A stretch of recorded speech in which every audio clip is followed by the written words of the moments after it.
This is a demonstration on how to use the Content tool in D2L version 10. You'll enter a course and then you need to go to Content. So you'll click Materials and Content. Content is where you're going to build your course materials.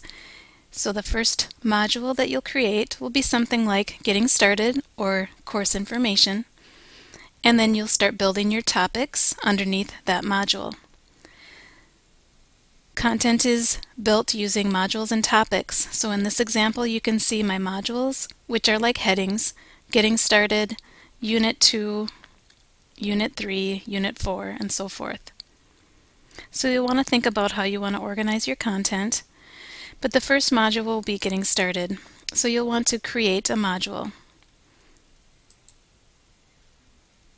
New module. You'll need to give it a title.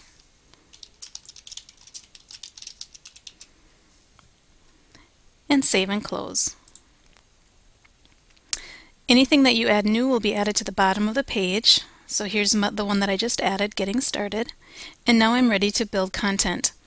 You can upload files. You can create files right in D2L. You can put things in as a format of a PDF, PowerPoint. There's all kinds of different kinds of files you can bring in here. Here's a Word document.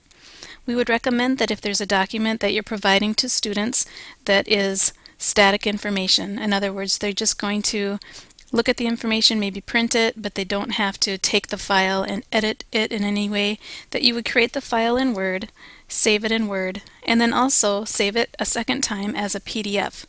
Then when you're getting ready to put that file into D2L, that you upload the PDF version of the file. This makes it more universal. Students are going to come in with different computers, PCs, Macs. They're going to have different operating systems, different web browsers, and the PDF format is more universal than, for example, uploading the original Word file. If you upload a Word file, it will most likely work for most students. However, PDF is more universal. So if you put in a Word file, it's going to want to open that Word file using Word. If you put it in as a PDF, it will open the PDF right within D2L. So let's pretend that I'm getting started here and I want to put in a file. So I can go to my module called Getting Started and click on the drop-down menu. In this case, I want to upload a file. So I've already created the document, I've saved it, and I've saved it a second time as a PDF, and now I want to upload the file. So I would click on Upload File. I would give this a title, and then I would find this button, Browse. At this point you would need to locate the file on your computer. Let's see if I've got something on my desktop that I can bring in. Here's a PDF file. So I can double click that and then save and close. Looks like I've already brought this document in. Probably on another training session it's telling me that it already exists. Do I want to overwrite it? I'll just say yes. So now I'm going to scroll back down to where that was added. So you can see here's my first topic under Getting Started.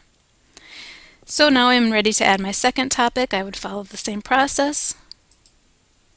Upload a file, browse for that file. The other thing that you may want to do is to link to, for example, a website. In that case, you would still click on the drop-down next to the module where you want to place this item, and you can do a quick link.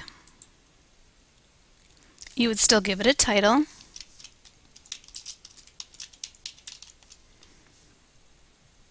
and then you would paste in the URL. Save and close.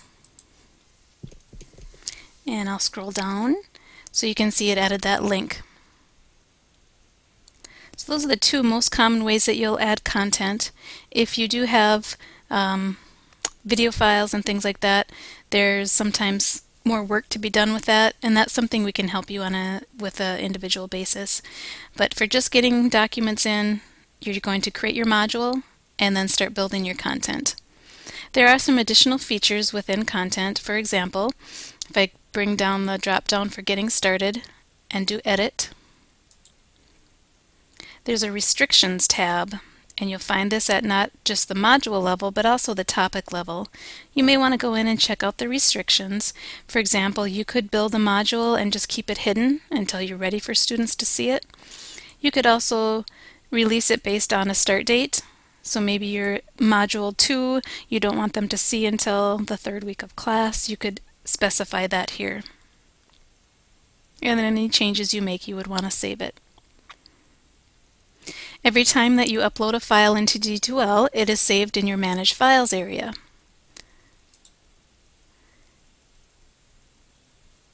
So here's all of the things that are uploaded into this course, and there's kind of a lot here because I use this for training, but I wanted to point this out to you because if you do create something in Manage Content, for example, and now you've got your syllabus here and you need to make a change, you would go back to the original Word file, make your changes on the Word file, save it, save that file again as a PDF, and then go back into the Manage Files area,